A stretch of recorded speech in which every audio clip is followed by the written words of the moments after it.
All right, unmuted the mic. Still getting the particulars worked out. Hey guys, good morning to you today on Monday, November 26th. Hope you're all doing fantastic today. Well, let's give a little bit of a cheer, guys, because we do actually see quite a nice green day. Okay, that's nice to see for a change. We'll see how long it lasts, however, when we get over and look at the charts. But it's just nice to get a little bit of relief from the relenting downward pressure, guys. Now, let's see here. Give a shout out to everybody watching me this morning. Who do we got this morning? Let's see. Let's check the chat real quick. Light Yagami, as always. Good morning to you, Malicious Upload. How are you doing, my friend? Christian joining us from Croatia. Good to see you. Gabe Anderson missed the snow again by about 25 miles north. Same here, guys. I was expecting to be under about 10 feet of snow at this point in time. However, it completely missed us. What is annoying is that I had spent a lot of time over the last 2 weeks really getting all the leaves out of my yard. And I don't even have trees in my yard from where I live now. But magically, all the leaves from the neighbor's yard just migrate to my yard. And, you just stare at them and you're like, you gonna come rake these up? Well, so we go out and do it ourselves. And then I looked out this morning and it seems like we did get the massive winds from the storm. So it looks like I've got a whole lot more work to do out there. That's all right, because I like to burn my leaves and I'll just point up some air fans and blow them in the direction of the neighbor's house. So, yeah, you get what you pay for. So, guys... All right, guys, nothing super fantastic to go over in news. I do want to start off with a little bit of a rant. So let's see here. Okay. And this is just something that I noticed, over, Clipston Plexterfield in the house. Good to see you, man. Loving that name more every day that goes by. This is just a little bit of a rant aimed at people, that are in this space in particular, because, when you're coming from the space like I am, from a position of trading and from a position of this being your bread and butter, bringing home the bacon, doing your trades, your scalping, your intraday trades, your swing trades, you tend to look at the market a little bit differently. It's more cold and analytical. However, there also is, it's impossible to get away from in this space, is the fundamental belief in Bitcoin as a cryptocurrency, because to be in this space, you also have to be a little crazy.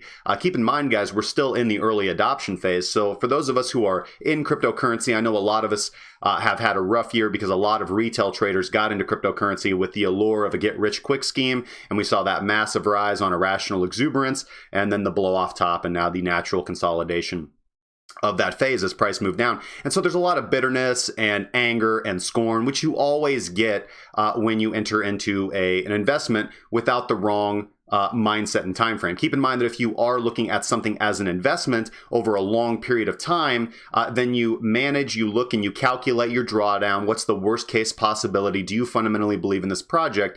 And then you look to enter in positions, generally dollar cost averaging in as price moves down, dollar cost averaging as price moves up. And, that leads me to a side tangent, which is that, when the price was moving up from 5K to 19K, nobody had a problem dollar cost averaging in. Nobody had a problem buying some at 6K, and then they bought some at 9K, and then they bought some at 12K, and they're like, yeah, I'm great. This is good. Price is going up. And then they seem to have a fundamental problem with doing the exact same thing as price moves down. You buy a little bit at 12K, and then you bought some at 9K, you bought some at 5K, you're looking to buy some at 3K. And people seem to have a fundamental problem with that.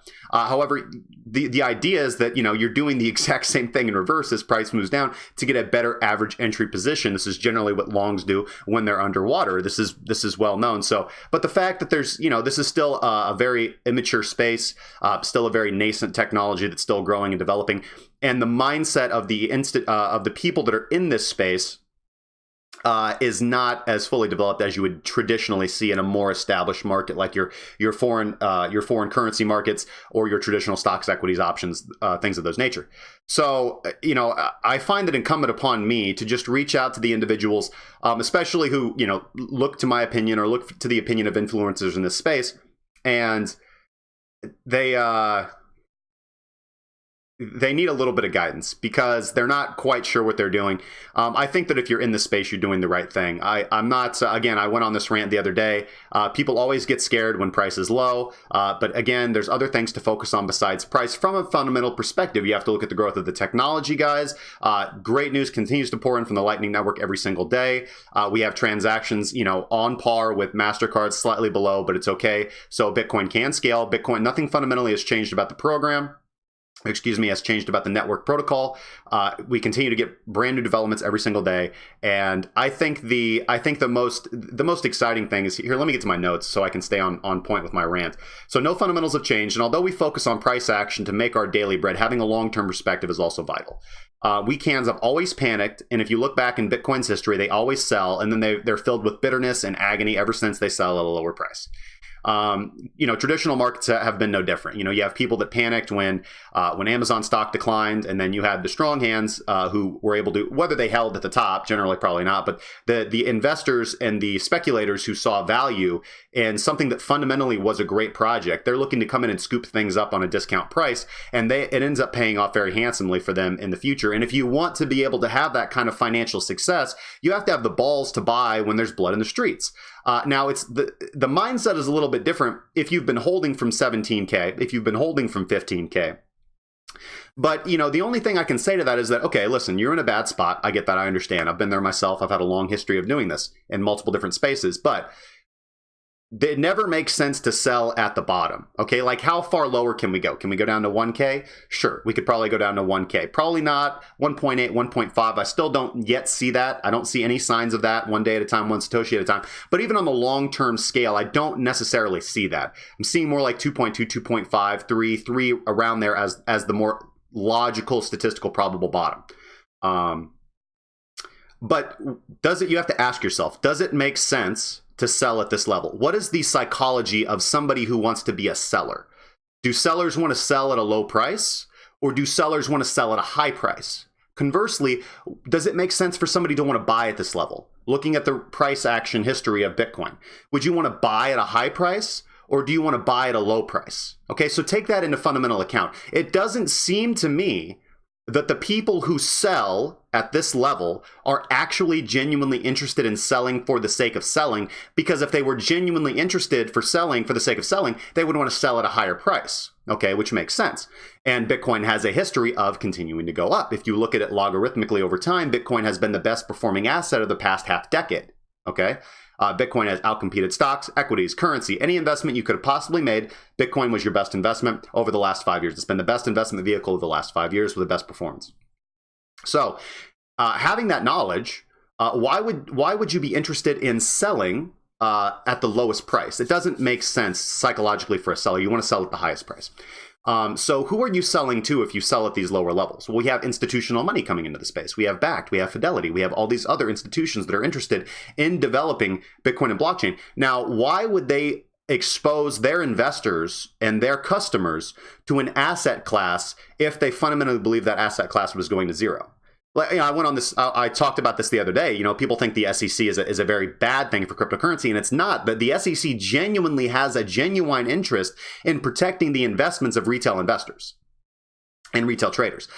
This is why so many of these ICOs and token sales and unregistered, unlicensed securities, so many of these things are being handled behind the curtain. Okay, so that the SEC doesn't like to drag things in open court. Why? Because A, they can lose, and B, because it puts negative momentum out there for whatever investment the retailers that they are trying to actually protect. It negatively affects their investment and price goes down when you have things dragged into open court. This is why the SEC handles things like the mafia does, with payoffs and fines and renegotiations. All this happens in the back alley, and I do fundamentally believe that is mostly responsible for the decline of Ethereum's price, is that these ICOs have been selling off their Ethereum as they negotiate with the SEC to reach settlement outside. So we're going to see a lot of these things move to tokenized securities as we move forward, and we're going to see all the bullshit get filtered out over the next 2 to 3 years, which I think is the best thing that could possibly happen for the space. This is going to, and Fidelity and Bakkt and all these other institutions getting involved in the space is a good thing if you're looking at price action, because it's going to allow your regular retail traders that did not have an avenue to invest in cryptocurrency, that did not feel like going on Coinbase and buying their coins and then putting them on Binance, all that, if I give my private key, I lose it. Custodianship is a big problem for your traditional investors who don't know anything about the space, anything about cryptography, anything about personal security. They're used to, their Facebook login, sign in, the banks. If there's a problem, they call the bank, everything's fixed. So you need a vehicle, you need an investment vehicle for these retail traders or investors to be able to enter the space in a safer way. And that's what's going to be offered to them. If you go back to my earlier videos from this year, like May, April, June, around that area, I was talking about institutional money coming into Bitcoin. We saw the signs of this way back when. We heard rumors of this way back when. We just knew that the price wasn't right for institutions to begin accumulating. And now the price is right, guys.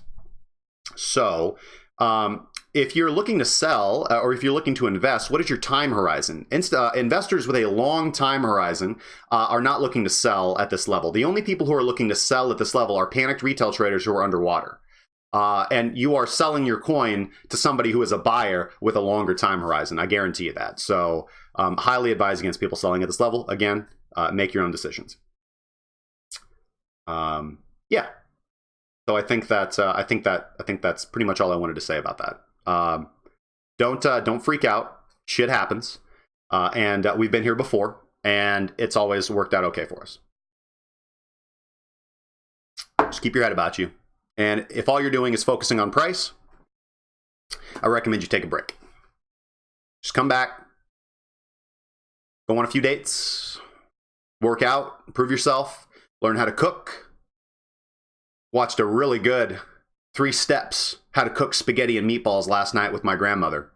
And they have the amateur chef and the grade 2 chef and the class 3 chef, the pro chef. And then you got the class 4 food scientist who's like analyzing all the stuff. That was awesome. If you guys have never watched that stuff, it's like Epicurious on YouTube.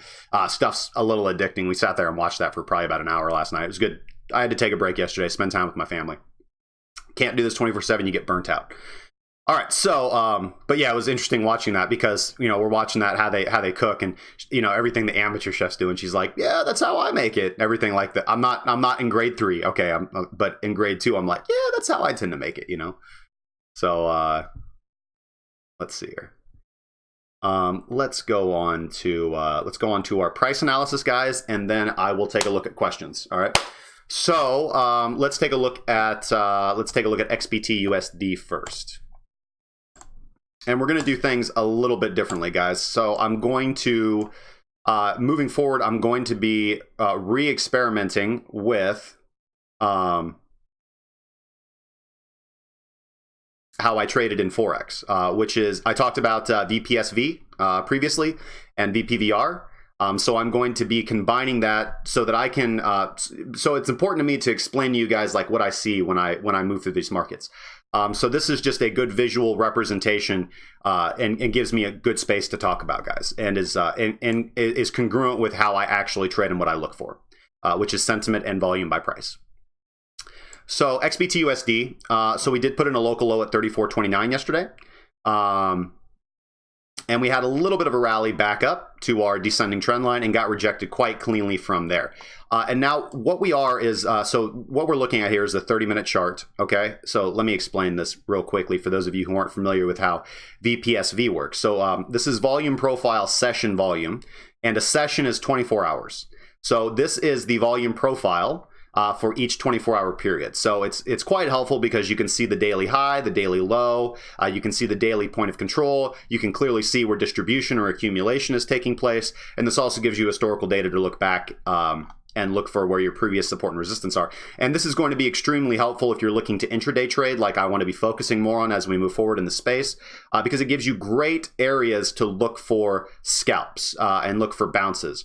Now, whether or not you use the risk management of traditional equities, which is 2-to-1, R-to-R, or if you're using a risk management strategy for Forex, which as time moves forward, as I gain experience in this space, I feel is actually more congruent. And it sucks because your traditional Forex risk management strategy is not what you'd see, not what you've heard in traditional stock trading. So traditional stock trading will always counsel you to only take a trade where there is a 2-to-1 payoff. So where your risk to reward ratio is 2-to-1.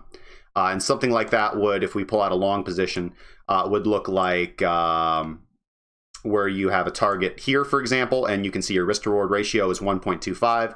So you need to tighten up your stop to 2 at the very least, so that your reward, if you win, you get 2x,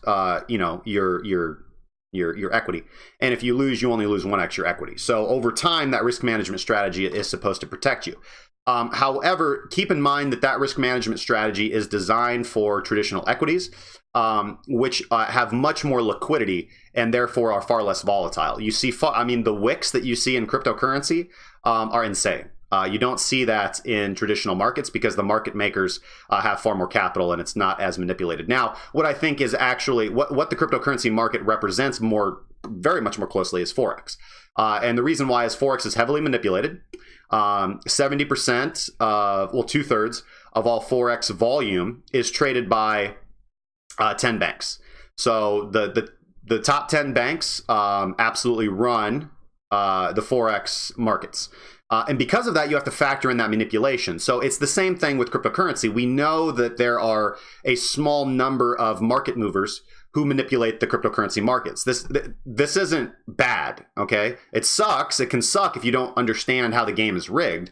But once you understand how the game is rigged and you learn to move in the direction that you need to move in to gain profitable results, then you'll be successful. By the way, guys, I just wanted to point out that unless I'm absolutely crazy, I want to look at my.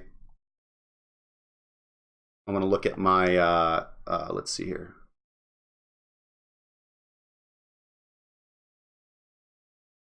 Okay, yep. And 3732. Yep, cool. So, guys, no, not the channel isn't for the point of bragging, but I did just post the scalp right before I got on, an entry at 3502 and a target right here. And the reason why I posted that is, and I'll get into explaining this here in just a little bit, is just a second, guys.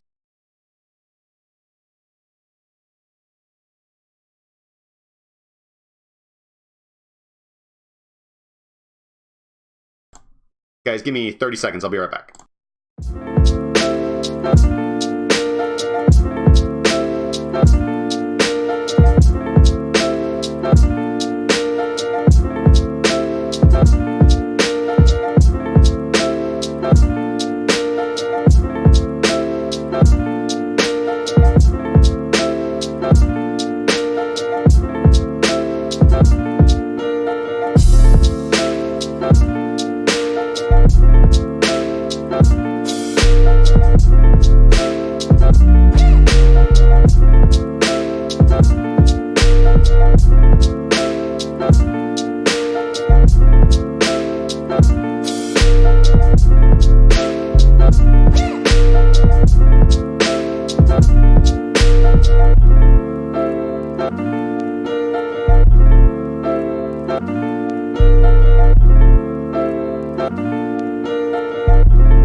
All right, guys, cool. Thanks for your patience. I had to save my daughter from absolute oblivion. All right, so where were we right before we left? Okay, we were looking at do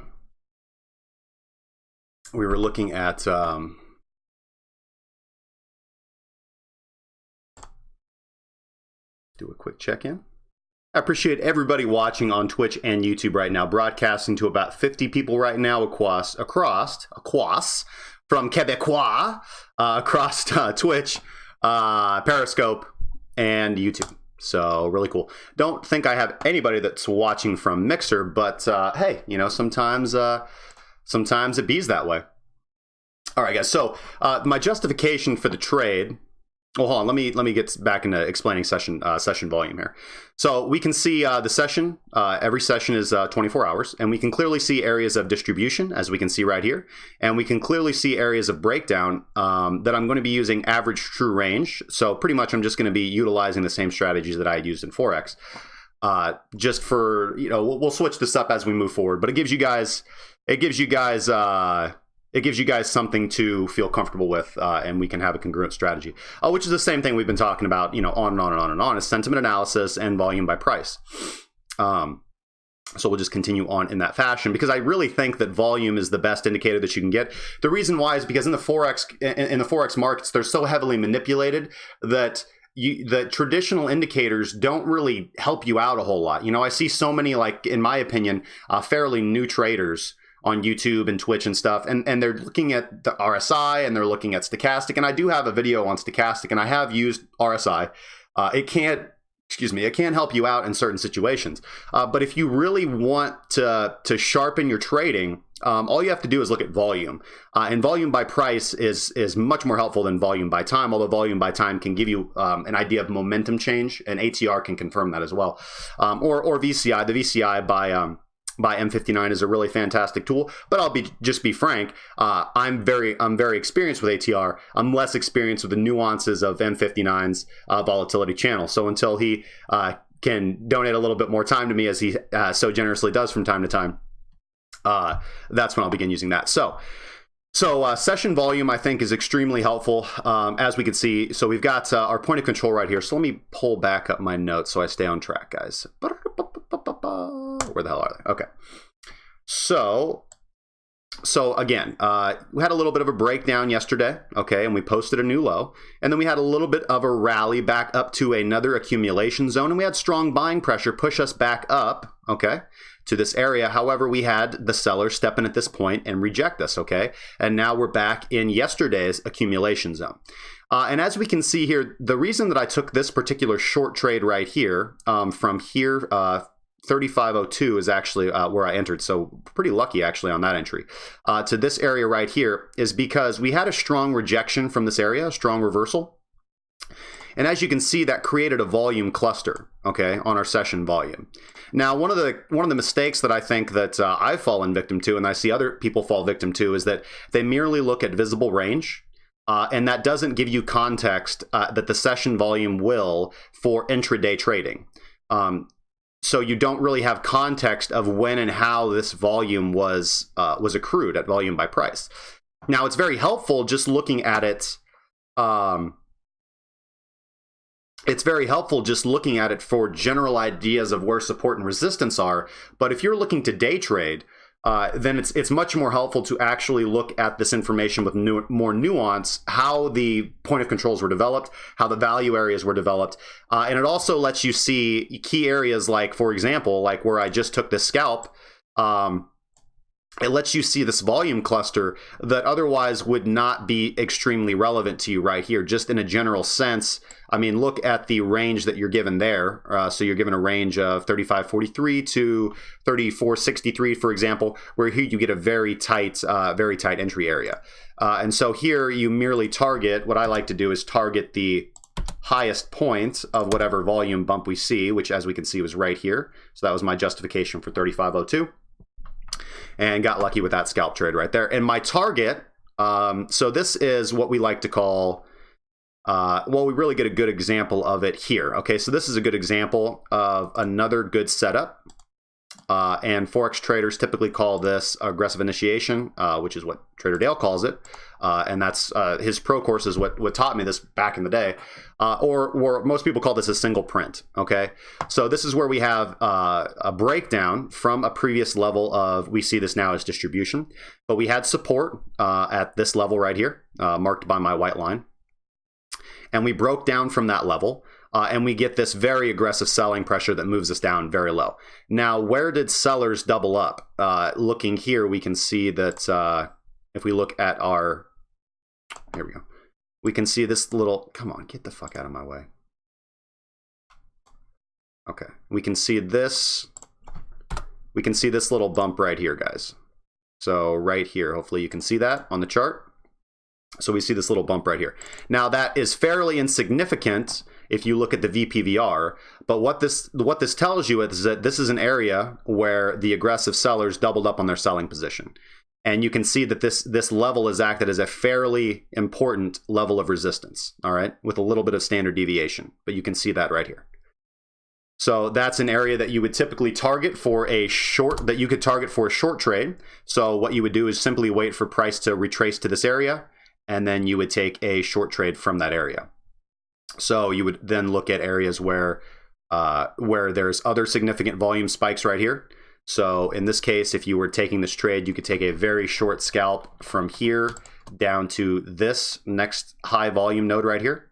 And that trade would have worked out in your favor. But again, you have to adopt a Forex type of risk management, which Forex risk management is 1-to-1. So I'm actually thinking that as time goes by, the more valuable trades, now this might sound counterintuitive, might be achieved in cryptocurrency, which more closely mirrors the Forex markets because of manipulation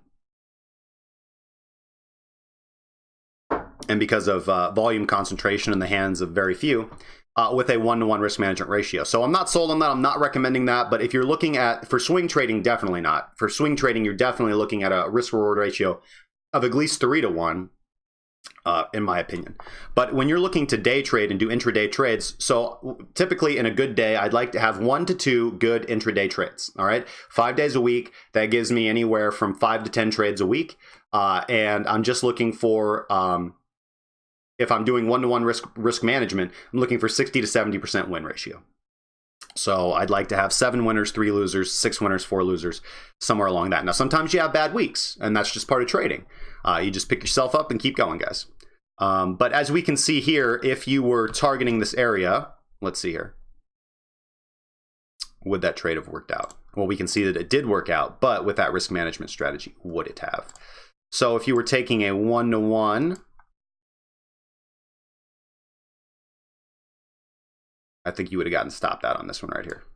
Yeah, you would have gotten stopped out just barely. So you could have used ATR at this point in time. So ATR would have been about $91. So you could have set your stop. Let's see here. So if you're entering right here, you could be looking at a stop of $91, you still would have got stopped out. So typically, sometimes you'll do ATR times 2, which will keep you from getting stopped out of a position. But then, unfortunately, in that case, you're looking at a risk-to-reward ratio of negative. All right, so that would have kept you in the trade, and that scalp would have worked out. But it would have worked out on your second come through right here. So anyways, so overall, we broke down from this level, and we can see the spike in ATR, so high volatility, drop from this level. And now we're back in yesterday's accumulation zone, where we expect the bulls to defend their position. If the bulls do not defend their position right here, from a more long-term perspective, we are looking down at our lower target. So this is fairly important that we defend this accumulation zone right here. We need to see aggressive buying from the bulls, which we are seeing right now. So actually, a fairly important area right here. You could have taken the scalp from here to here. Yesterday's point of control also, if you get a nice close above that right there to there, that's a 2.82% trade. And so that 35.02 to 37.53 was a 7% trade, 7% scalp that we were able to pull off.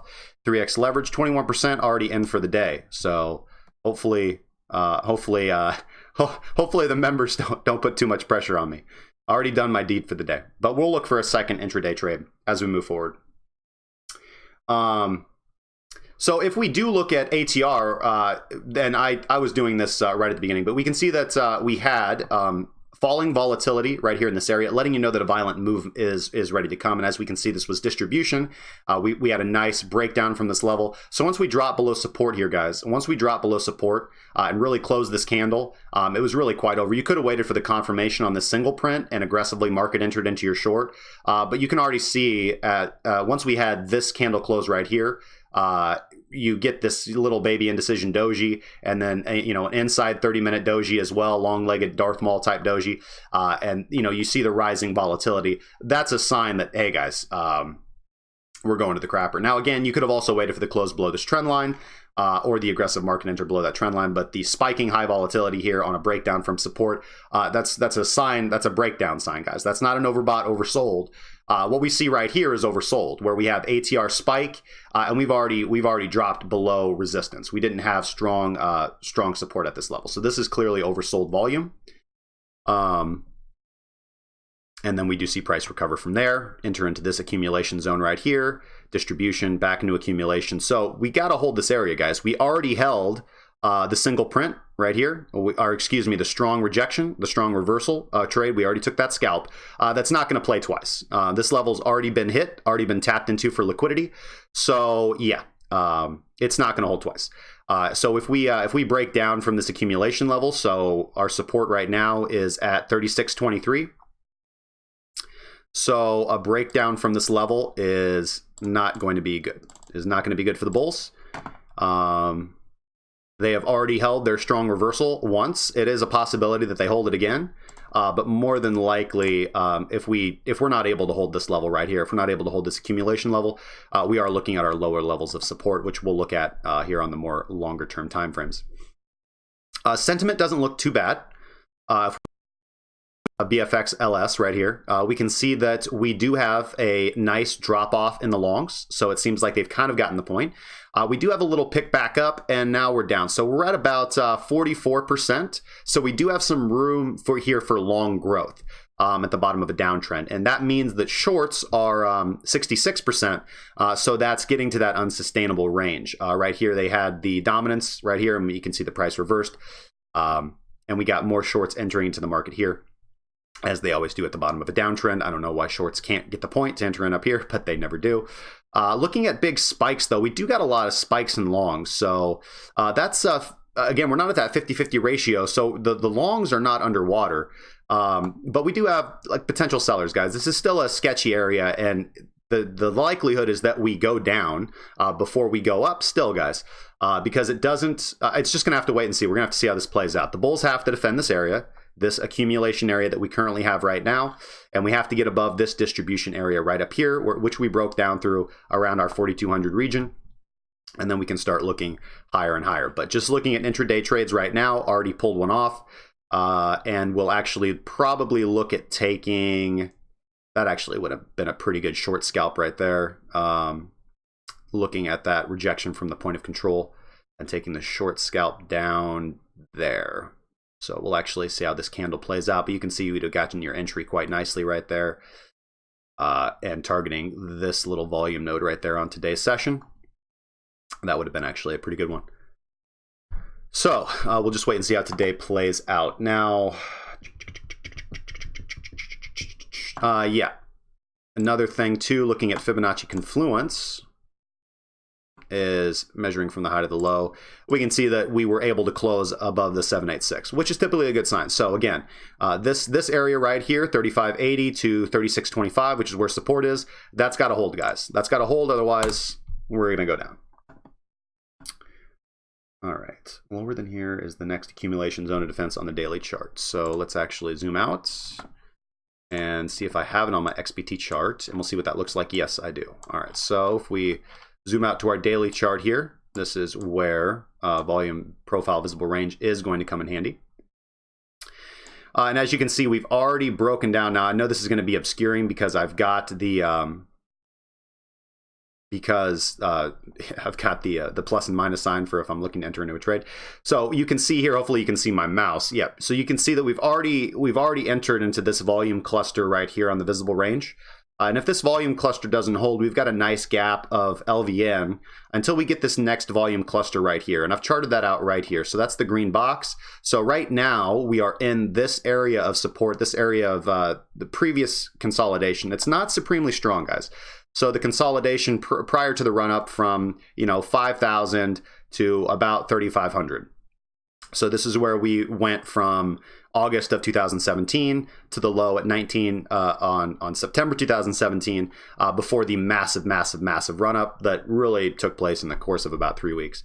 And prior to that, we enter into a much stronger period of consolidation right here from May of 2017 to July of 2017, around August of 2017. So, and again, that region is about 2242 to 2858. So 2500 to split the baby. But yeah, we're looking at that's our downside potential if the bulls are not able to hold this really short-term area, honestly, guys, because we're at the bottom of the range and there's no volume and there's nothing to hold us up should we fall down lower. It won't be a stop loss hunt. It will not be anything like that. We've already seen that happen. That happened right here. So yeah, that's where we're at with XBT. I do want to look at the Bitstamp long-term time frame, and then we'll look at Ethereum XRP, and then we'll engage chat, guys. Sorry, I know that today's I'm going on a little bit longer, but I just wanted to explain session volume and how I'm going to be doing things for the members moving forward, at least in the short term, because I'm finding more success from it. So, and then we'll throw on logarithmic. Okay, great. So, and then we'll just take all this off briefly. Oh no, we need that. Sorry. So here's our Bitstamp weekly chart and our logarithmic trend chart. So I had posted this in general and for the members so that they could get a long-term perspective, guys. So I just want to go over this real quick. So the first thing I want to point out is volume. Volume, extremely important. We have rising volume. So you can see here, rising volume that always signifies an uptrend or is confirmation of an uptrend and not just not a fake out or a fake breakout. And then we have obviously our peak right here. And we begin to see volume decline. Now, when we see volume decline after in an uptrend, that is indicative of a retracement and not a genuine reversal in trend. All right.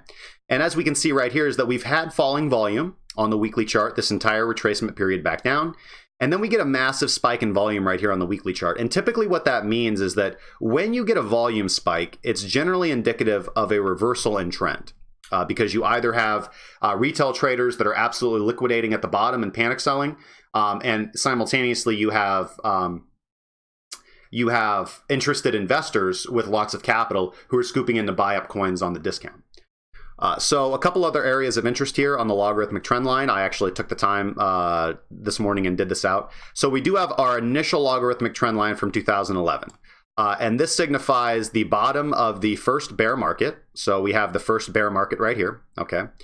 It also represents the resistance from the last bull market. So we have the first bear market right here, actually plotted up, rejected our previous bull market. Okay.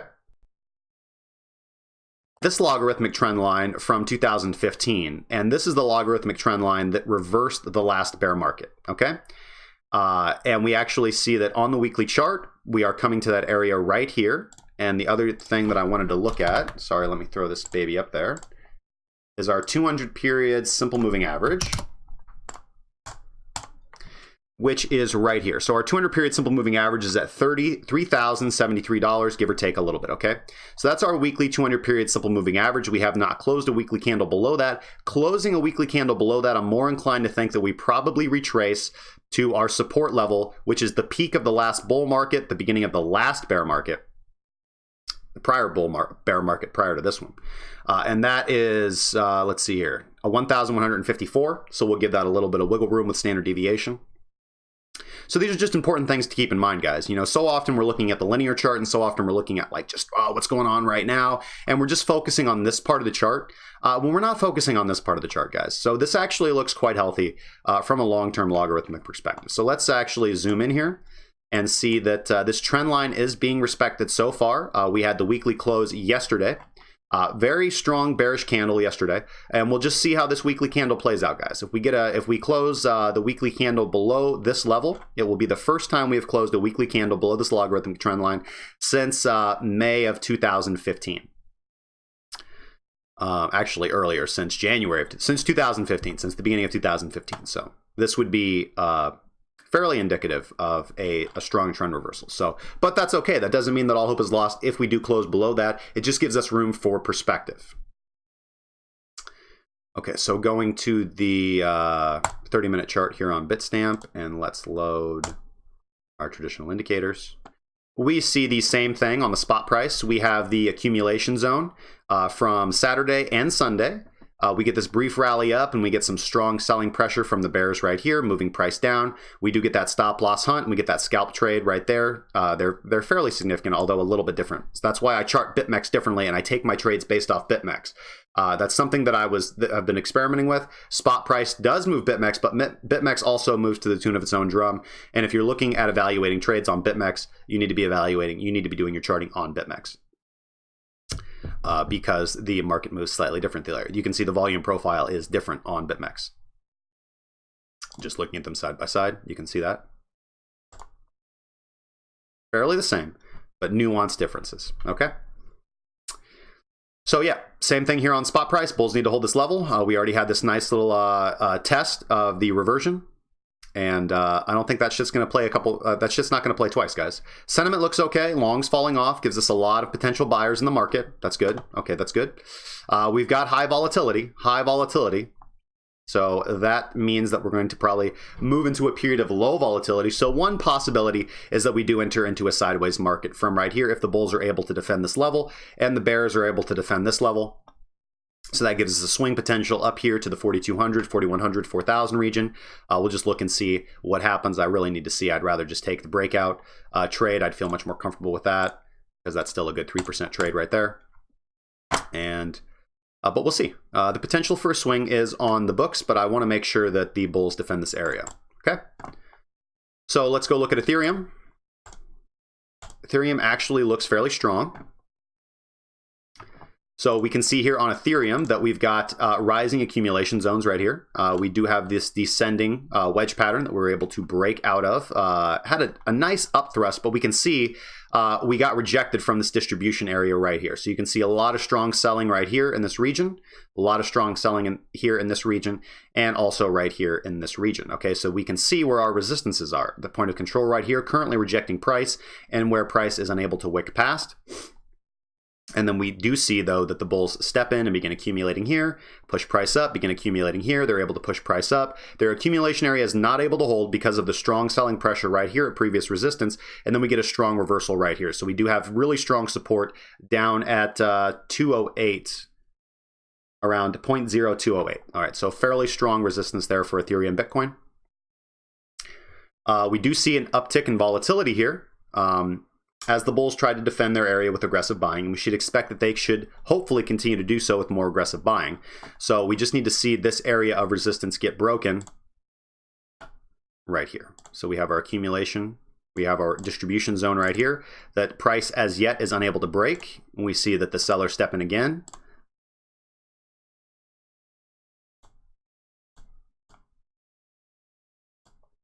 Okay, so these are areas that you can look to take short scalps from. So as you can see, you've had 1, 2, 3, 4 short scalp potentials from those regions. It's very simple using the session volume indicator. You merely look for where you've got a distribution zone and you're looking to take short scalps from that area, guys. Would have been very, very profitable for you. Taking short scalps from these areas, just based on the point of control. And you're looking to target either here, so where you have your previous area right there, that's a 1% scalp, or you can actually be targeting the point of control down here, that's a 1.71% scalp. So not bad scalps, guys. That's how you make consistent profit in this market.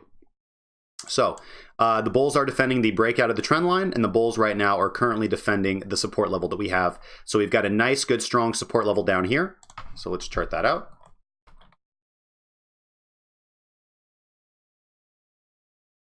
Right about here. So we've got a good, strong support level right here. And we've got a little bit of a rising support level with our accumulation right here. So probably right around this area.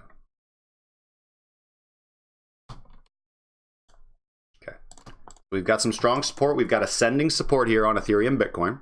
Okay, but we've got some very strong resistance here, guys. So it looks, again, range bound, so you can look to range trade between these areas. It seems fine to me. Keep your stops tight. And we'll just look for a break of these areas, guys, to really look for a breakout. And then we'll obviously have higher targets above us. Overall, I would say that this does look fairly strong from a volume perspective. However, we'll see how the bulls defend their position here, but we got a lot of resistance overhead. It's not insurmountable, but again, we've got a lot of longs stepping into this area here. So that's a lot of potential sellers, and, you know, I don't know, guys. A lot of potential sellers. Low volatility area, though. I mean, well, high, you know, we have volatility rising, but not like we had over here. So volatility generally on the rise, but now we're moving down into this low volatility area and looking for a movement one way or the other. So I'm inclined to be long on Ethereum right now, but until I do a little bit more analysis, I don't see the swing trade that I'm comfortable with, and I'll just continue to scalp it on an intraday trade. Looking over at Ethereum USD looks quite different actually on BitMEX. Ethereum USD actually looks fairly weak to me. So we've got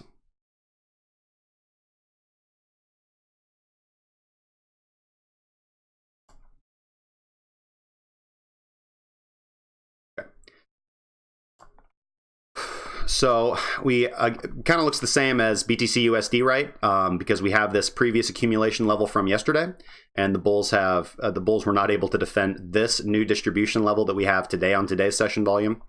So we're just right back to yesterday's area. Again, you could have taken a potential long from this area. Would not have worked out for you. You would have gotten stopped out. The other area you could have been looking to target is right here. You have your volume bump right here. So you're looking for your strong reversal that you had right here. Price did not fall as low as that, so that not would have worked out either. You could have also potentially targeted this area where you do have a little bit of accumulation in the stop loss hunt before the very aggressive buying yesterday. I mean, you can't make this shit up, man. You don't see this shit on traditional equities. I mean, that's just absolutely insane. That is, yes, I completely agree with everybody. That is absolute abject market manipulation.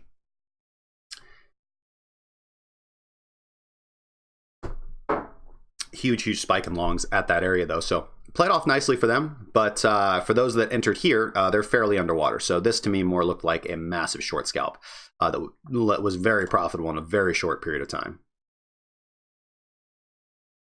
Yeah, that's a 13% trade on BitMEX. I mean, you guys got fleeced.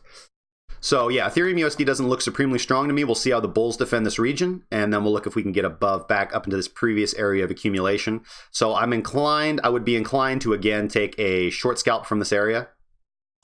More likely from here around the point of control, potentially here, but I'm actually looking at the point of control on today's volume because that is being confused with what we've had back here. Maybe taking this trade right there, potentially. But not committed to it yet. Doesn't look, again, I'm inclined to take short trades down. So we'll just see. Probably wait more for, I'd probably be more comfortable at this point with seeing a potential break if we are able to get back above here. But I don't know. I'm out on Ethereum USD. I just want to see how the bulls defend this level. Kind of like how I feel with XBT USD. Because if they don't, we've still got that yawning chasm below us, guys. Yawning chasm below us. However, we do have this descending trend line, and we do have a little bit of a break, a little bit of a false breakdown, and then a breakout. So we'll see if that trend line holds as well. Again, we'll see how much stock I put in that. A lot of buying here, though. A lot of buying, a lot of good volume here. So could be okay. But two areas for the bulls to defend. XRP real quick. XRP BTC. All right. Yeah, guys. Strong rejection overhead. We've got this very strong period of distribution right here.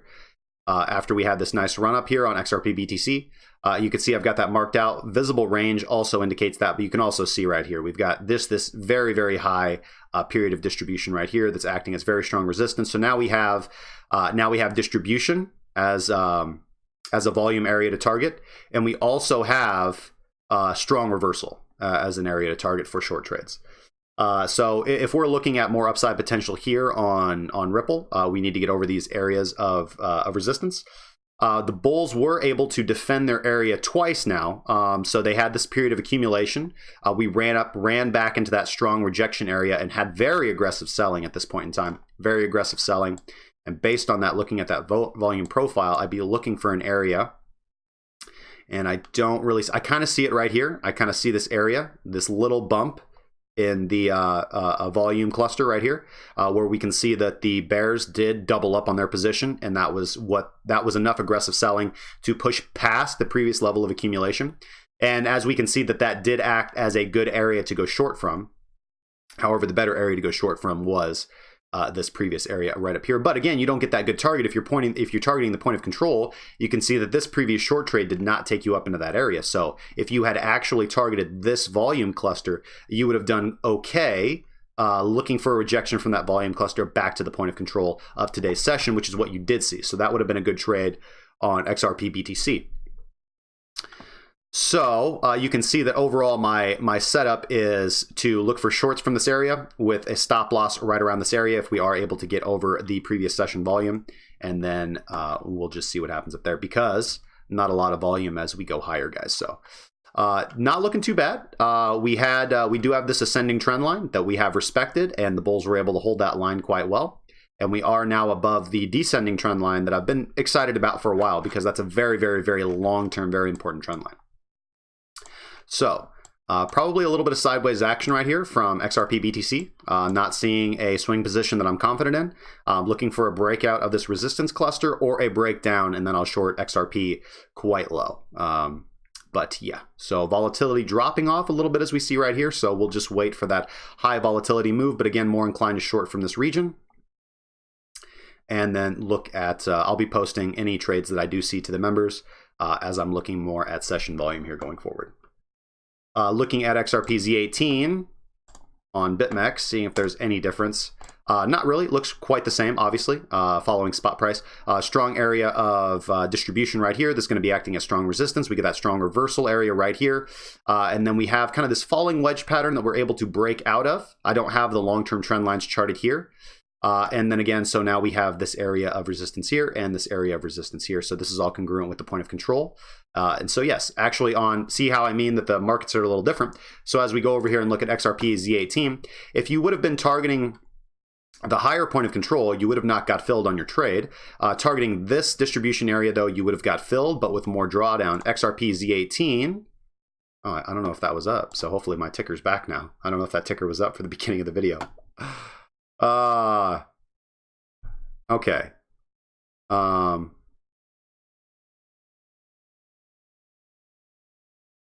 Yeah, but if you would have targeted the higher point of control here, you would have got filled quite nicely on your short scalp. So pretty nicely. So we'll just be posting this out as we see. So again, XRP Z18 looks like the bulls are holding their position right here. We did have this falling wedge pattern, broke out of it. And now we see the bulls holding this new level of accumulation. So we'll see if they can hold it or not, guys. But just got to break this area of resistance, and then we can take a breakout trade to the upside, because there's not a whole lot of resistance above us. Taking out this level and taking out this level. So again, I'm inclined to be in a long position on XRP Z18, but I'm more comfortable intraday trading it at this point in time, not committing myself to significant positions until we get a clear idea of what XBT Z18 is going to do, or excuse me, XBT USD is going to do. So everything just kind of waiting on Bitcoin, guys. All right. Guys are doing good, man. Let me take a drink here. And we'll go over to chat. How's everybody doing today, guys?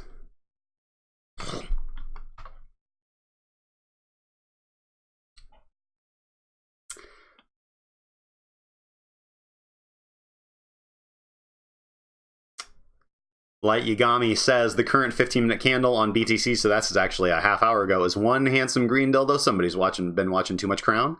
Have we found the bottom? Well, so far we found it. I don't know. Where's Waldo? Let's get some kappas in chat. Kappa, kappa, kappa, kappa, kappa. Candle looks good. Bottom, temporary, I suppose. Coming at you two times. Two times. What's up, Light Yagami?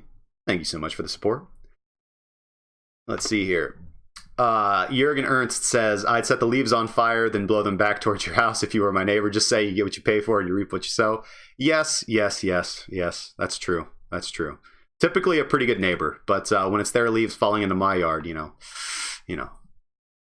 Silly YouTube, missed beginning, had to reload live. Nah, I wouldn't do that, but I think about it. Light Yagami says, basic betches can't handle the heat. Light the fire. Bitcoin can't scale. Lightning Network can supplement with scalability. I don't know you right now, bro. Now, if I said scalability tech was integrated to actual Bitcoin, then I'd say Bitcoin can scale. Lightning Network is actually integrated into Bitcoin. It's not like it's not like it's built on something other than the blockchain. It's built on the Bitcoin blockchain. If you believe BTC can scale, then ETH can scale with Plasma being released just the same. Yep, probably it can. Just not sure how ETH's going to get over the negative publicity, but, you know, I'm open to my mind being changed. Thanks was looking for that pep talk. I'm in deep at about $6,400 average. You're not in deep compared to people who are in at 17K average. Jay, could you take a little time to explain OTC BTC market? Where is it and why buying is occurring there, and how do we know the volume?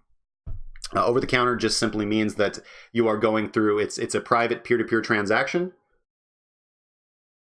There are a couple resources for volume. Some are public OTC desks, some are private OTC desks. Unfortunately, the majority of volume that we would be interested in is tracking is most likely occurring on private OTC desks. However, there is volume we can track in public OTC desks. I'll compile that information at some point today. It won't take nothing but a few Google searches. DuckDuckGo searches, because I don't like to be tracked. But yeah, that's something interesting that I can prepare for to talk with a little bit more preparedness tomorrow. The one way that we can track volume per se is looking at Chainalysis and looking the majority of Bitcoin that are moving from exchanges or from wallets to another wallet. The problem with that is what makes that difficult to do is I'm not an expert in Chainalysis, and there are services out there that offer that for a higher price. So since Bitcoin is pseudonymous, you can't exactly identify unless somehow, somewhere, some way that wallet has revealed its connection with a human person, which you're doing if you do KYC, AML, if you're purchasing your coins off Coinbase.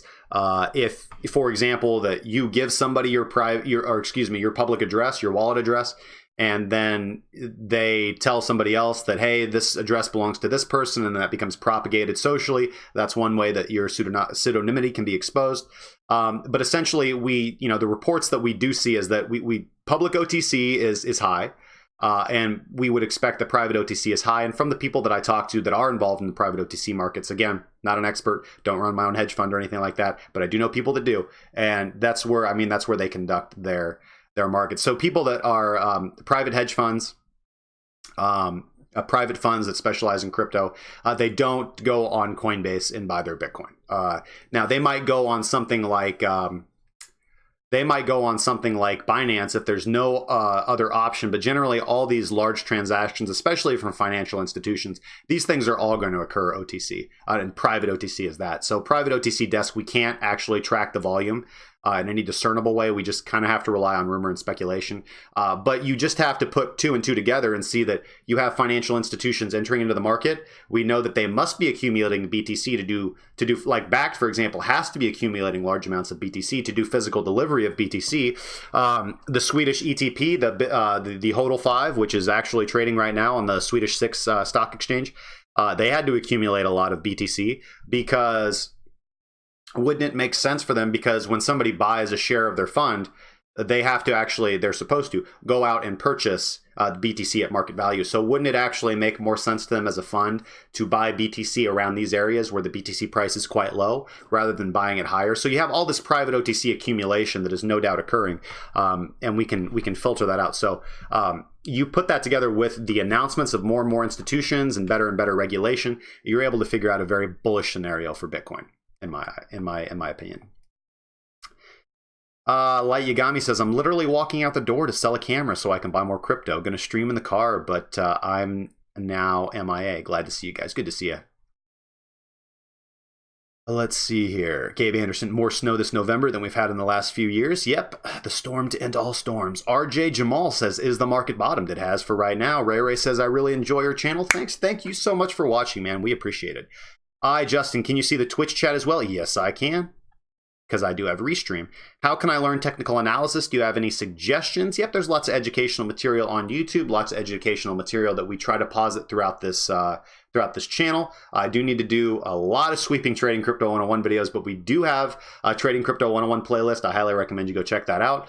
Babypips.com is a pretty good resource for an introduction, Investopedia. YouTube is probably a good way. But again, join the Discord, man. And, if our Discord isn't to your taste, that's absolutely fine. But there's really good traders in our Discord that I do respect, and I like their style. I have my own style, and you just want to get consistent information. And the problem that you can get is if you start looking at all this different stuff on YouTube, it's very easy to get analysis paralysis. So, for example, you'll watch a video on YouTube about how fantastic the RSI is as an indicator, okay? And then you'll rush over to TradingView and you'll throw the RSI on, and maybe you'll have a few good trades, and then you start having some bad trades. So then you rush back over to YouTube and you're like, okay, wait, I heard about volume profile SV from Justin, so let's check that out. So you watch a few videos on that and you're like, oh man, this is fantastic. This is what I need. So then you rush back and then you're trying to combine RSI with volume profile, session volume, but you didn't get a comprehensive education, or you don't have the experience of how those two interplay and what your personal strategy is. So I think it's better. I was lucky enough, I had to flounder around a whole lot, and I've read a lot of books and I've taken a lot of pro courses back in the day. And even up until today, I'm always on the lookout for things that can improve my trading skill and ability. But a comprehensive approach is better. So really, honestly, probably the best approach that I'd find is, on top of finding a community that you feel comfortable with and people that can give you good sound advice that is consistent over time, and not somebody that's going to be like, well, hey, this isn't working for me. Okay, well, slap these indicators on. Try that. Or somebody that's like, hey, this isn't working for me. Oh, well, maybe if you try this instead. No, a good trader is going to take a fairly consistent approach over time. So, but yeah, books is what I was going to say. Books. We're actually, I'm going to work on it this week. I promise, guys. 9,000! Richard Owens, thanks so much for the subscription on YouTube, man. Really appreciate it. I've got to fix that so that I can see followers on Twitch too. I feel like they're not getting their just desserts. They need their comeuppance here, guys. They need their signification, because it's just as equally important, everybody that follows us on Twitch as well. But yeah, we have some fantastic educational material. I have over 2 gigabytes of books, PDFs, probably over 10 gigabytes of trading courses and pro courses that I've accumulated over my time.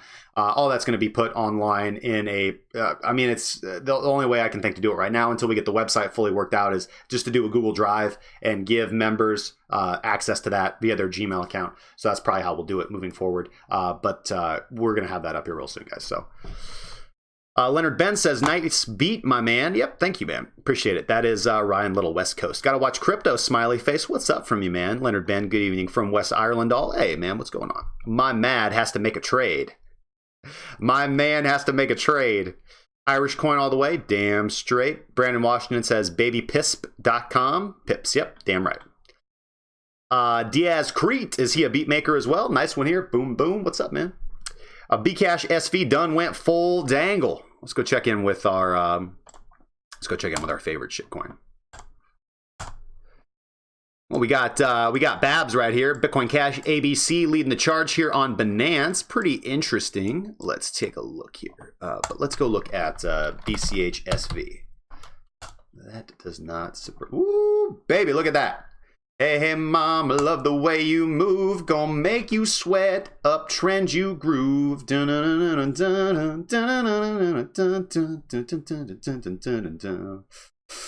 Rising volume signifying an uptrend. We've got falling volume signifying retracements. Falling volume signifying retracements. Rising volume signifying a potential reversal in trend. Might have had a blow off top here. So we'll just wait and see here, guys. Let's go and look at BAM.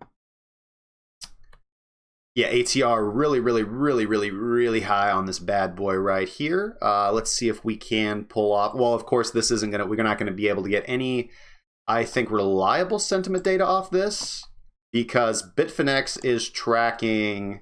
Yeah, Bitfinex is tracking BAB, so this isn't gonna help us out whatsoever. So let's just take a look here at session volume and see what we can see here on the 30-minute chart.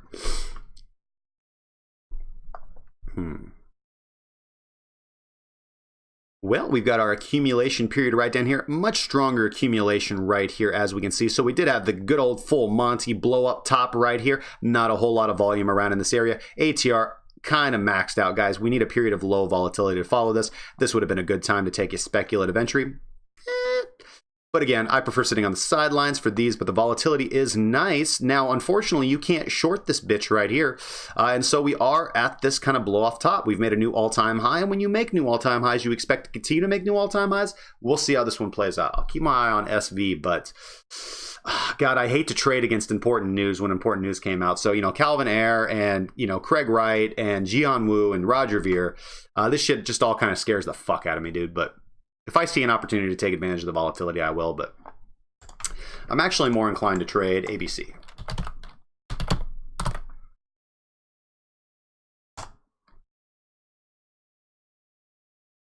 Yeah, I'm more inclined to take a trade on ABC because I see the volatility is low, and if we break down more from here, I can short it. So that's pretty good. And also, if we get nice above this level right here, this descending trend line, we can take the movement to the upside. So you have to be careful with SV because Calvin Ayre and Craig Wright, a lot of money they're able to pour in. And again, back to the speculation that is the decline because Calvin Ayre and Craig Wright have all this goddamn Bitcoin and they're selling it off in mass. Who the fuck knows? That shit's dumb, man. Ray, can you show how you set some of your indicators, later video or something? Yeah, is there one in particular you're interested in? Malicious upload. I got a post in general that I think is worth mentioning in the stream. Not a problem, man. I'll look into it. The more I look in the lightning, the more I'm turned off by it. That's just because you don't understand it. Let's see here. Moving on. Good info, Jay. Thank you, Third Eye Trader. Adrian Morin. Most of expert of crypto say the correction will be 85. So it will take us to 29.70. Yeah, that's fairly congruent with what everybody's saying. Yep, I don't agree with you. Can you also make a short comment on XRP trading pairs that seem to be gaining ground? Not really experienced, or so I'm not. I don't trade XRP trading pairs, so I could look at them if there's any you're specifically interested in me looking at. Unless you mean like XRP USD, XRP BTC, that's really all I trade. I keep it fairly simple so that I can be profitable. But I'll look at something specifically if you want me to and give you a general idea of momentum. Some good opportunities for some short-term scalps, it's looking like. Damn right. Smash that like, guys. Yes, sir. Woohoo, 50K in 2025. You got that right, Mixie. Jürgen Ernst, your TA is not really any different than Texas West Capital or Mitch Rays, who have the best call rates from what I found this year, but I really like your style. Going to show your stream. Thank you so much, man. I appreciate that. Yeah, Texas West Capital, not a bad guy. Mitch Ray, highly entertaining to watch. He puts a lot of stock in bearish and bullish divergence and trend lines. I put more stock in volume, but that's okay. Very different than Mitch Ray, more towards day trading with very different indicators. Both guys are excellent. Multiple ways to skin a cat. You're damn right that cat's going to get skinned one way or the other.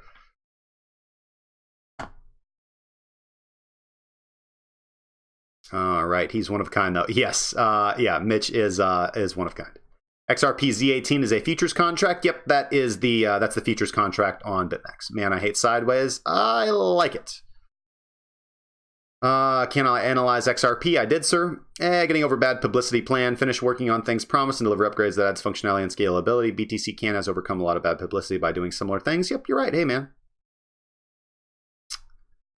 Thank you, JJ. Why are the prices on your ticker at the bottom of the screen X2 actual price? Can you... I'm not sure exactly what you mean by that, good sir. Prices on your ticker at the bottom of the screen. Oh, you know what? Oh, okay. No, I was getting that the other day. Let me try updating that. Because we just subcontract that ticker, guys. I didn't write it. Let me see if I update the page. If it gets better. Tell me if that fixes it. Sorry about that. Yeah, it's just there for visual, blah, blah, blah. Join Discord under Pacman. Good to see you in there. I like that Google Drive idea. Yes. Haven't been back since joining. Just been too busy. I will dedicate some time after the holidays, but always here until then. Gabe Anderson, thank you so much, man. Karaoke Monday, you know it. Master note after the holiday. Damn right. Yeah, looking good. All right, cool. So that's the chat. I think I'm caught up. So let's go take a look at malicious upload. You wanted me to look at your post in general.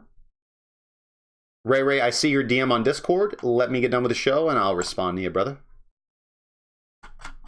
Okay, Red Trigger, Red Tiger is the man for risk management. Just don't mention him or you're going to get wrecked. So. All right. Oh, this post, the market maker profile. Skirt, that example you just posted, Jalen, is one I will hold on to. I'll be in voice later if you down. Brah. All right, let's take a look at this baby.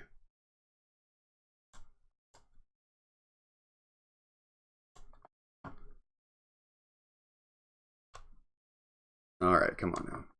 Well, shoot. I have to do it the old-fashioned way by using my hands. You mean you have to use your hand? Baby's toy. I mean, what movie is that from? Young motherfuckers. All right. The market maker profile, the sell model. We have accumulation or reaccumulation. That's that volume cluster where aggressive buyers are re-adding to their position. And then they're able to dump on individuals. The market maker yeah, so just entice retail up with their buys right here, retail buys in here. They're able to dump on them here. They're able to start accumulating shorts here. This is retail dumping, and then they just reaccumulate lower. Yep. So what do we have here? Yep, we have market maker accumulation right here. We have retail accumulation right here. Aggressive buying gaps the price up right here. We have market makers selling. We have retail selling, and market makers accumulating. Makes sense to me. I like it. Yeah. I like it, man. Back to the future. You're damn right, Ray Ray. Check it out, man. Head on over to the Discord and you're going to get yourself a nice little tip and general channel, man. Bam, that's you, dude. All in. All in on MMO. All right. I do got a friend. I kind of want to ask him. I'm going to ask him to come on the show maybe sometime this week. See if he wants to talk about his coin. And then I got another friend. I'm going to ask him if he wants to come on later this week to talk about his coin. Very vague, but just plans that I got for the show, guys. All right. Oh, that heat map's down a little bit. Didn't look as positive as it did at the beginning of the show, huh? That's all right. I want to go over and look at. Actually, words something different to keep in mind. For sure, man. Back to the future, you rock. No problem, Ray Ray. Thanks, man. I appreciate it. Guys, 30-second quick break, and then we'll be back, and we'll talk about some fun stuff, and then we'll do something. I don't know. I'll be right back, guys.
All right, guys, and we're back.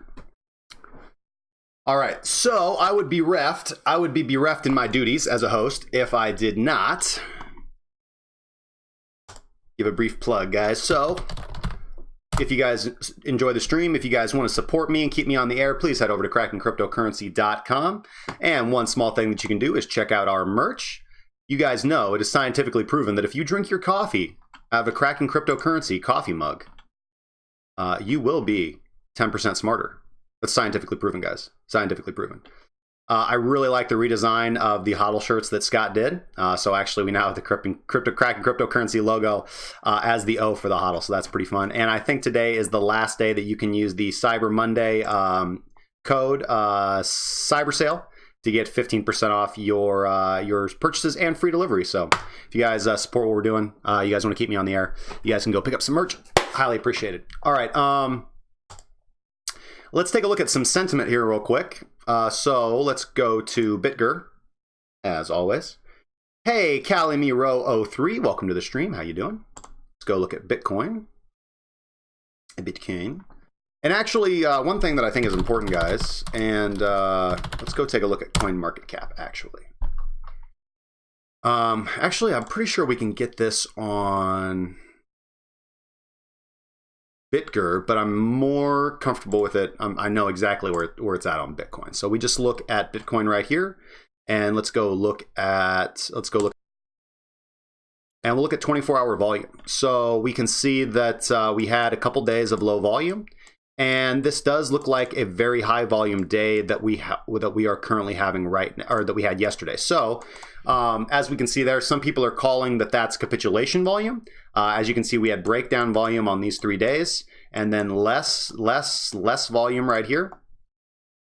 And now we have a lot of high volume there yesterday. Looking at the market cap, we had about $2 billion of market cap come in over 2 days. So we'll look where the market cap ends up today. BTC dominance down about 1%. But guys, I remember back when the market cap was 200 and people were saying we'll never be under a $200 billion market cap, and here we're sitting around 120. But $2 billion of injection of capital in 1 day, that's a pretty good injection of capital in 1 day. However, it's really nothing compared to the slash 5 billion here and then another 8 billion there. So we'll just wait and see, guys. Potential signs that the bottom's in, but again, I'm more inclined to think that we've got further down before we go up. But we'll just see how things play out. Let's check in with our good old friend Bitcoin right here. All right, so currently bulls still defending their accumulation position right well. That support level's holding up. All right, we had a nice little gap up there on high volume. Good, good, good. All right, so where's our next area that we're looking to take a breakout from here to here? Now, again, you can take the, let's see here. Already taken the short scalp here. So the break trade could be from here to here potentially. Looking at this volume cluster, you want to target the highest node. So that would be right around here. That's a potential break trade. Also the potential short rejection trade from this point of control. From here, probably just want to scalp that really tight.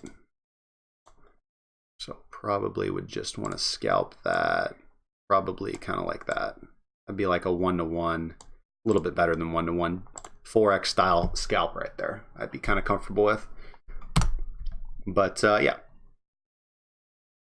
Volume's starting to look pretty good. Volume's looking good. ATR's fallen off a little bit. That's okay. Low volatility. Looking for this range. Looking for this level to consolidate after the bulls have held it.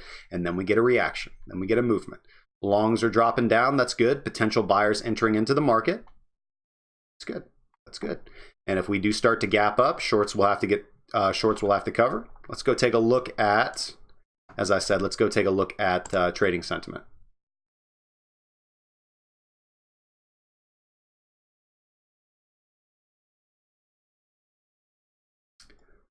Let's see, trading sentiment. So looking at bear income, we did have this nice massive spike in bear income, and that's when price was actually able to move up a little bit. We had a decline in bear income, so price moved down, and now we have bear income back up. Price has moved up a little bit.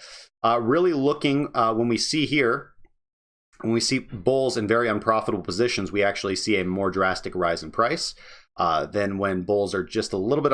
Typically, when bulls are underwater, they want to add to their positions. Bears are in profit. They want to take profit.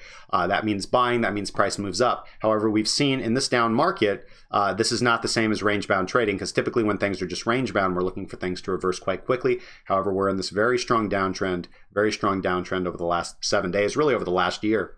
But much more significantly over the last 7 days. So need that big volume spike for price to reverse. Going over here and looking at Bitcoin price plus volume on data.bitcoinity.org. Let's look at the last 6 hours. We get this nice volume spike here telling us the price is probably going to move down since price had moved upwards. And we've got falling volume on the decline across exchanges. That looks actually pretty good to me. Let's go take a look at the bid-ask sum over the last 6 hours. Let's start with 5%. Within price. Looking on Bitfinex first, we do see here that bids are higher than asks, so that's generally pretty good. However, we can see here that bids have been above asks the entire way down on Bitfinex, and that did not stop the pressure of the bulls. However, we finally do get this little bit of a crossover here, and kind of price reacts conversely. So this is weird. The bid-ask sum typically does not act like this. So let's look at BitMEX, and it actually... 9,000! Sean B, thanks for the subscription on YouTube, man. Really appreciate it. Debuta11, what up, man? Typically, the typical way that you would trade the bid-ask sum is that when bids are higher than asks, all right, when you see a nice little spike, you can expect price to move upwards. However, this has not been working out as price has just continued its momentum drive down. And we've seen retail. What this really is BTFD mentality. This is buy the fucking dip mentality. And they just be getting wrecked left and right. And so now there's a lot of potential sellers left in the marketplace, which again, it's always easy to be scared when price is so low that price is going to continue going low. But that's the statistical probability right now. There's a lot of reason to be scared, not based on just fear. The fear greed index is maxed out right now, guys, but just based on the fact that there's a lot of fucking potential sellers in the market, guys. But a lot of potential buyers also. So, that's the kind of the more tinfoil hat stuff that we talked about earlier. So let's look at the entire order book. The entire order book. The entire order book looks a little bit more sane looking here on BitMEX. So we can see here that asks do take over from bids, and they pretty much maintain that dominance. We see that price does move up when asks move down under here. So here's the price right here in the gray line. And then we just have asks in the dominance all the way down until we reach this bottom. And then right here is when we actually, right here at this point in time, okay, we get a little bit of a stop loss hunt down. And then we actually see the offers overtake, price is able to move up, asks overtake, price moves sideways, asks have overtaken, bids have overtaken again, price moves up, and now we do see that right now, as we sit right now, we do have more bids than asks. So that looks healthy, it looks okay, it looks good. Let's see how it looks, the entire order book on Bitfinex. Yeah, not supremely helpful over the last 6 hours. We see asks skyrocket, astronomically higher than bids. We have 5.91 million, 56.9 million bids to 27 million asks. So potential signs of a trend reversal. However, it's looked like that for a while, guys. If we look at the 3-day, for example, we can see that this is a total full-on buy the dip mentality. So take that as you will. I typically prefer to look at this for more short-term data. And again, I put more weight on BitMEX than I do on Bitfinex. So as we can see here that actually the typical way that you would trade the bid-ask sum is actually playing out more on BitMEX. Bitfinex is a little bit insane at this point in time. So we'll take that into account. No new update yet. It has not come out yet from the Commitment of Traders report. So this is still the exact same thing that we've been seeing for a while. Very helpful, guys. Very helpful that you guys pulled it on us over the holiday weekend. And now we're not going to have last Tuesday's report until today. And we're not going to really see important information about what institutions are doing until this Friday when you release tomorrow's report. Thanks a whole lot for that. So by the time that institutions have already made their position, whether they're buying at 3K and 4K, price will have probably already reacted. So you just have to take that into account and see if your directional bias is correct. So, all right, guys, that's kind of all I got for today. As always, guys, we'll be in the Discord live day trading channel. This day trading, looking for scalps. and opportunities. Be posting any potential signs that I see to the members and updating the charts as we go along. Brief update of I guess I won't do that. I won't. The members know what the updates are in the position, so they're good. Let's see here. I've already talked about the merch, guys. Let's just, I guess, talk about the website, and then we'll get off here, guys. Of course, as always, we go live every morning at 11 a.m. Central Standard Time. I'm looking at potentially maybe beginning to stream at around maybe 8 p.m. Central Standard Time as well. Just got to figure that out with my schedule, though. So everything will hopefully work out, guys. So again, head over to KrakenCryptocurrency.com and click Join the Community. Join this nice little blue button, and we'll take you right to our Discord. Feel free to pick up some merch while you're there if you are interested in getting. And someone sell Bitcoins for me. Yeah, you can sell them to me. I'll buy them on the cheap. If you are interested in getting one-on-one mentorship, participating in our member group, and receiving our trade signals, you can check out what we have to offer in trade services. For the rest of the month, we do have the current sale, $49.99 for 1 month of access, $129.99 for 3 months of access. Concurrent prices, you can see the updated prices in the Discord, and lifetime membership currently $799.99 until the end of the month, guys. So if you have any questions, as always, you can hit us up at contact@krakencryptocurrency.com or fill out this fantastic little form, and it will come right to us. Did I have some time to check Apollo coin? No, I did not. Let's do that.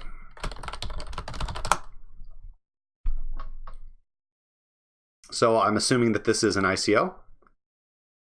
Apollo coin event is currently unavailable. No.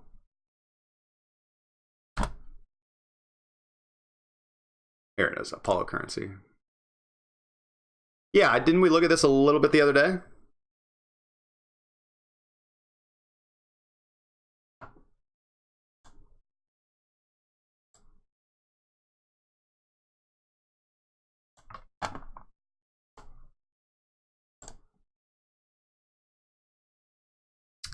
Oh, John McAfee.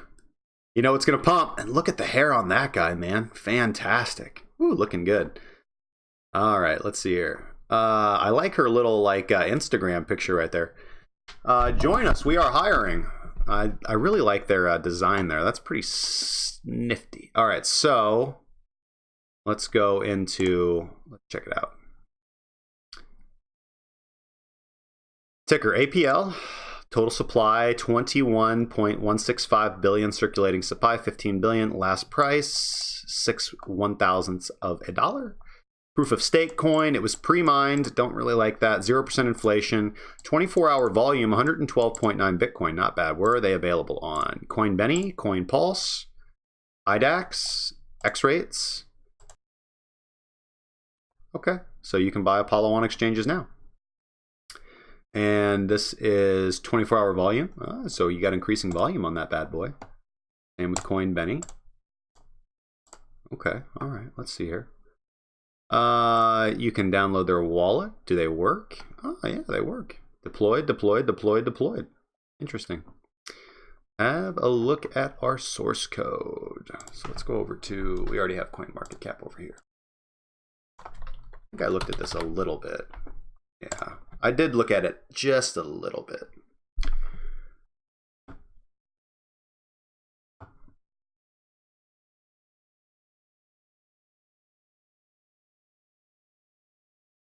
Man, that market cap just flew up there, dude. Well, that's clearly their listing, so relatively fresh coin. Price trading on the exchanges a little bit. Price in USD has dropped. So it kind of looks like this is probably their listing, I'm going to assume, on a major exchange. And, you know, we've just had a little bit of distribution as price has moved on right there. Yeah, Coinbenny and IDAX is where they're being tracked. $382,000 24-hour volume on Coinbenny, only $40,000 on IDAX. Doesn't supremely surprise me. Historical data. So the market cap went from 20 million down to 10 million. So you've got your market cap cut in half, and you've had 24-hour volume pretty much significantly rise. That probably looks like more distribution than selling, because you can just see the market cap take a massive just chunk right here. So it takes a massive chunk from, let's see here, from the 15th to the, I mean, to current day. I mean, you've had that market cap just cut in half. It doesn't surprise me. I mean, a lot of people are getting out of coins. Let's go look at the chart again. 7 days.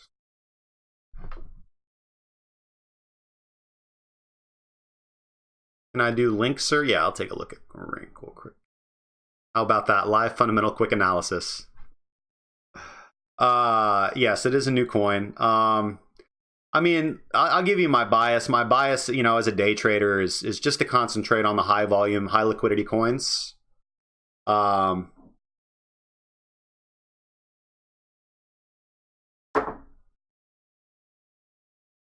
me have a little bit of my cold coffee.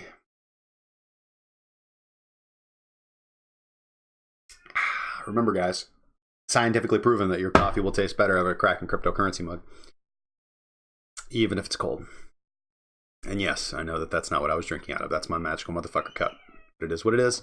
I mean, listen, guys, I need to. There's nothing. They've got a nice website. They've got listed across some exchanges. They've got John McAfee on the team. I don't really know anything supremely fantastic about it. I mean, they ICO'd. They're gonna have to, if they sold to American investors, they're gonna have to follow up with the SEC. The SEC is gonna have to regulate these guys if they want to have their currency traded by Americans. Again, I can't really speak to what people outside of Americans are gonna do. But I'm not really looking. I'm just trying to focus more on, you know, BTC and ETH and XRP and things that I know are going to stick around and things that I can consistently make profits for. Again, maybe it's just not my specialty or where I come from, but I'm not really interested in finding super low cap coins that are going to be to the next Bitcoin. I'd just rather wait. Because that's just not the mindset that I take. That's not the mindset and approach that I take with these coins. I'm not looking to be an investor in something that's going to be the next Bitcoin. You know, there's room for that, of course. So, you know, if you want to be a speculative investor in a project, that's fine. Just, you know, I would highly recommend not committing more than 1% of your capital into it, just to be safe. I'm not committing any of my capital into any coin. I don't care what it is, for a long-term speculative hold. Especially sub $1 million market caps. Now, there are guys out there that specialize in that are headhunting different coins, but I'm not that guy. I'm sorry, Christian. It just doesn't super interest me. No problem. Let's see here. We are heading to 2,500, possibly. But is the real John McAfee on the team? I'll look at Link real quick, and then I'm gonna bounce for the day. I didn't have Link up here. Let's see here. AST, baby. Should have taken that. Could have possibly taken that KMD trade, but oh well. Link, BTC. Well, let's look at the longer term time frames. You guys can hear my daughter going absolutely crazy, maybe, can you? She is pissed off. All right, let's see here. Oh, we got to refresh the page. Let's see here. So I just redid my templates.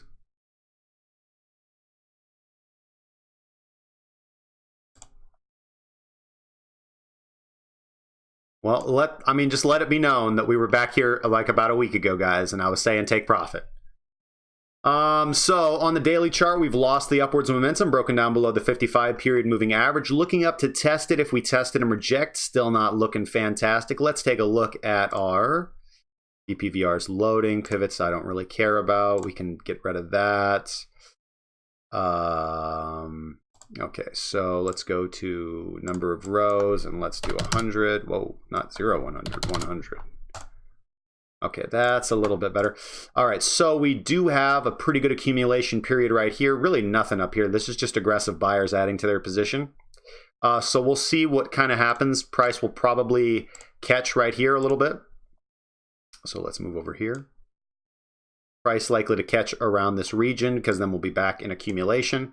And whether we break down or break up from here, but the uptrend is clearly lost on the daily chart. That would have been the last straw. We've broken down below, obviously on the higher term time frame. We've broken below the last ascending trend line. So let's see here. This trend line would look like hopium to me, but we can try it. But I'm not going to put a whole lot of stock in it. It's over 9,000. Nabil Zaki, thank you. All right, Christian, thanks, man. We can try and put a little bit of faith in this trend line right here and see if the top of the volume cluster holds us. But that's kind of corresponding back to where we had a lot of this bot activity and accumulation back in this region right here. Okay, so here we had a lot of accumulation and distribution, a lot of interested buying, and we don't really see the buying pick up until here. And we've just had this, really fantastic run up on Link, guys. But that's kind of how you got to trade the cycle of altcoins, guys. You want to buy low and sell high. And then, so if you're still holding on the Link, I'd say that you're probably trading in the wrong direction.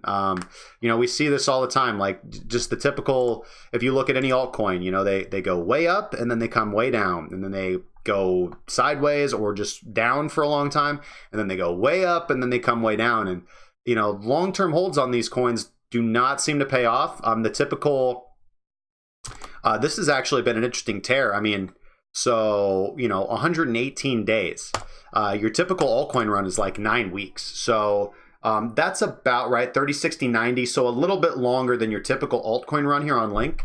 But yeah, guys, I'm not seeing signs that it's going to turn around until I see signs that it's turned around. And seeing as we've lost the momentum on the daily chart, and we do have increasing volume on the down move. We don't see falling volume. We see increasing volume, indicating a trend reversal and not an actual change in trend.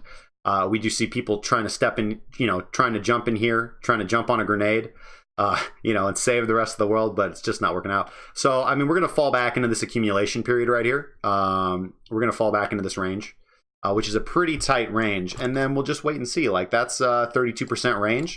So knowing that price is very likely to fall another 15 to 20 to 30%. Highly recommend taking your profits.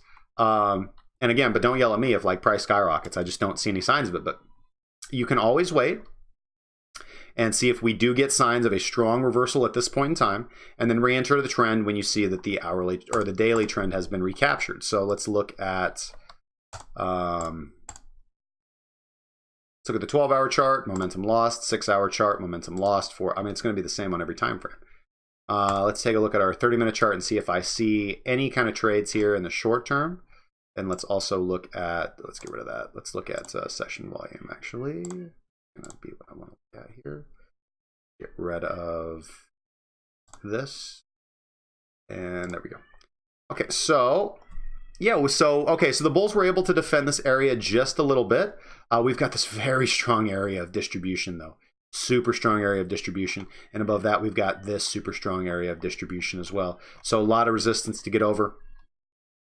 Man, my daughter's going nuts, guys. She's a lovely gal, but she is a ferocious beast. All right, so we did have this period of accumulation right here. Bulls able to hold this level. Okay, so we'll just see what happens. We've got this accumulation zone, this distribution zone right here where price was rejected from. So just looking at where I think this area right here most likely is where we're probably going to see some resistance. So that's only about 1% above us. If we're able to get above that, the next area that I'd be looking for a rejection from is 75.19. So that's about 7% above you. Could you take that speculative trade? Yes, you could. But you need to see the breakup on high volume of this. And actually, if we look down here at volume, we see rising volume in this consolidation period, but weak volume here on this moving upwards, telling me that we're likely to get rejected from this region right here or this area right here where we see that bump on the volume profile, and we also see this spike here in the visible range. So Link not looking fantastic to me. Potential maybe short, long scalp here. But again, if I could short Link, I'd be looking for opportunities to short it, buddy. Yeah. RSI is going to become overbought here real quick, and so is the Fisher transform. Looking like we're going to get no bearish divergence there. And we don't get any bullish divergence there either, so fairly neutral. But yeah, this is going to be, let's see, we see this same thing right here, fairly short-lived. I might see some run-up spikes right here, but still in a dominant downtrend on the higher time frames. All right, guys, that's all I got. As always, guys, make sure you go check out Crack in the Discord for live day trading or just general support, blah, blah, blah. You guys have been awesome. Looking forward to talking to you again tomorrow a little bit. Let's check in with XBT/USD. Bull's still holding the accumulation zone right here, so looking okay for Bitcoin at this current point in time, guys. Again, Bull's got to hold this area or we're going to go much further down. All right, guys, you guys have been lovely as always, guys. That's all I got. Make sure to check out your crypto daily news. Make sure to go check out X42 and MMO Coin, guys. Proud supporters of the show. You guys have a wonderful evening, and I'll see you tomorrow. Peace out, guys. Play that outro.